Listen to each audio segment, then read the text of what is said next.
मोहन का। वहाँ पर काले खान जो हैं सफाई का कार्य किया करते थे। वहाँ के आंगन में वो झाड़ू बुहारते थे, सफाई करते थे आंगन को। तो काले खां जो थे वो धर्म से तो दूसरे जात के थे, लेकिन कृष्णा के बहुत ही अनन्य प्रेम करते थे, अनन्य भक्त थे, कृष्णा को बहुत प्रेम करते थे। काले खान जब झाड़ू मारते थे तो वो अक्सर उनकी निगाह कृष्णा की तरफ, मदन मोहन की तरफ पड़ती थी और वो उनको देखते हुए बहुत खुश होते थे, उनको बहुत आनंद आता था और वो देखते थे। धीरे-धीरे काले खान जो हैं, उनसे इतना प्रेम करने लगे कि वो अ, सुबह मंगलाचरण, मंगला आरती के दर्शन करना, लोगों की जब भीड़ थोड़ी हटती थी बीच से, तो वो मदन मोहन के दर्शन करते थे। उन्हें बहुत आनंद आता था और उन पे उन्हें बहुत विश्वास था। धीरे-धीरे सारे ही आरतियों में वो काले खान जो रुकने लग गए। 1, 2, 3, 4, 5 जो भी आरतियाँ होती थी, काले खान वहाँ रुकते थे। और धीरे-धीरे वो घर जाना कम कर दिए, घर नहीं जल्दी जाते थे। वो सुबह से लेकर रात तक मंदिर में ही कृष्णा की सेवा के लिए लगे रहते थे और कृष्णा को सारी आरतियों में सम्मिलित होते थे। घर वाले उनकी जो पत्नी थी वो हमेशा उनसे नाराज़ होती थी और चिल्लाती थी, वो डाँटती थी, लड़ाई करती थी कि अ, आप अदर भगवान को जाके मानते हैं और उनको नहीं मानते, अपने प्रभु को नहीं मानते। लेकिन काले खान फिर भी कृष्णा को बहुत प्रेम करते थे, बहुत प्यार से उनसे अ, सेवा करते थे मंदिर में। सारे घर वाले उनको चिल्लाते थे कि अपने धर्म की पूजा पाठ नहीं करते हो, अयोध्या में दूसरे धर्म की पूजा करते हो, दूसरे भगवान को मानते हो। लेकिन फिर भी काले खान को कोई फ़र्क नहीं पड़ता था, वो कृष्णा को प्रेम प्रेम करते ही थे। कुछ समय बीता तो उनकी पत्नी उन्हें काले खान को एक ही दुःख था कि मतलब कि उनकी पत्नी को कि उन्हें कोई औलाद नहीं थी। तो उन्होंने कहा कि तुम अपने भगवान को अगर मानते तो तुमको भगवान बच्चा दे देते और नहीं तो हमें नहीं है। तो वो बहुत दुखी हुए और मंदिर में जाकर उन्होंने कृष्णा मदन मोहन से बोला कि प्रभु मेरी तो इच्छा नहीं है, पर लोगों का मुँह बंद करने के लिए आप मुझे एक पुत्र दे दीजिए। नहीं, मुझे एक औलाद दे दीजिए। तो कृष्णा ने जैसे ही वो ये बात कृष्णा को बोल के जाते हैं मदन मोहन को, ऐसे ही उन्हें मालूम चलता है घर में जाके कि उनकी पत्नी गर्भवती है।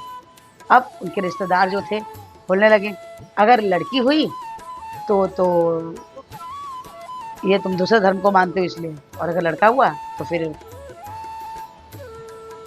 हमारे धर्म के हिसाब से होगा। लेकिन काले खान को कोई फ़र्क नहीं पड़ा। उन्होंने कृष्णा पे पूर्ण विश्वास रखा। कुछ समय बाद उन्हें पुत्र की प्राप्ति हुई। पुत्र भी बहुत सुंदर, बहुत प्यारा, जो देखे वही मोहित हो जाए। और काले खान लेकिन निरंतर मंदिर में सेवा करते रहते थे। उनका घर में मन नहीं लगता था। अब उनका धीरे-धीरे पुत्र जो है 8 साल का हो गया।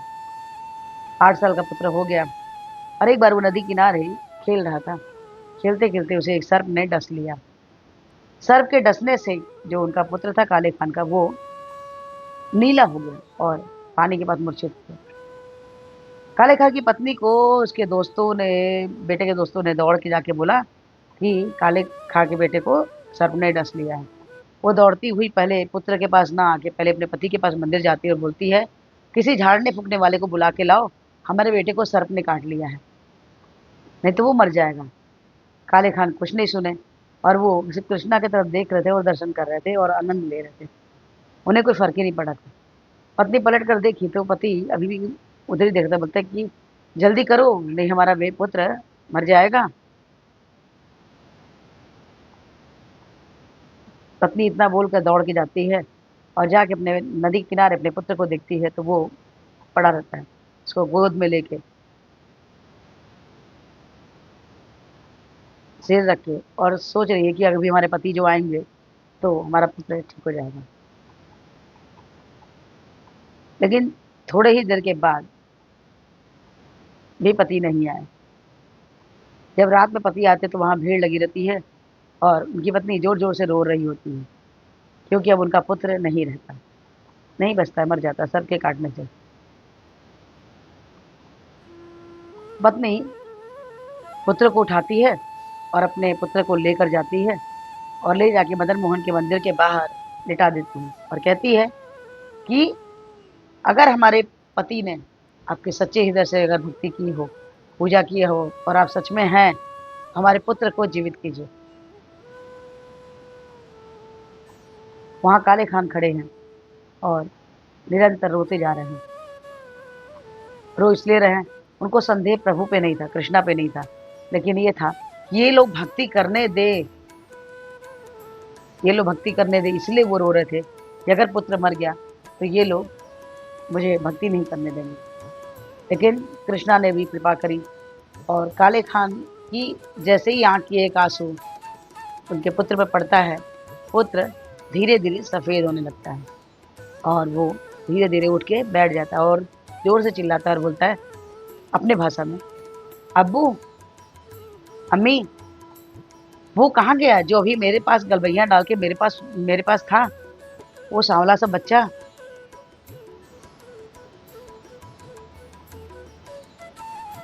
सबको समझ में आ गया कि वो और कोई नहीं, हमारे कान्हा थे, कृष्णा थे। उनके पुत्र को जीवन दान दिया कृष्णा ने। आज भी मदन मोहन जो जगह है, मंदिर है, वहाँ पे आज भी काले खान की भी आरती के बाद पूजा होती है।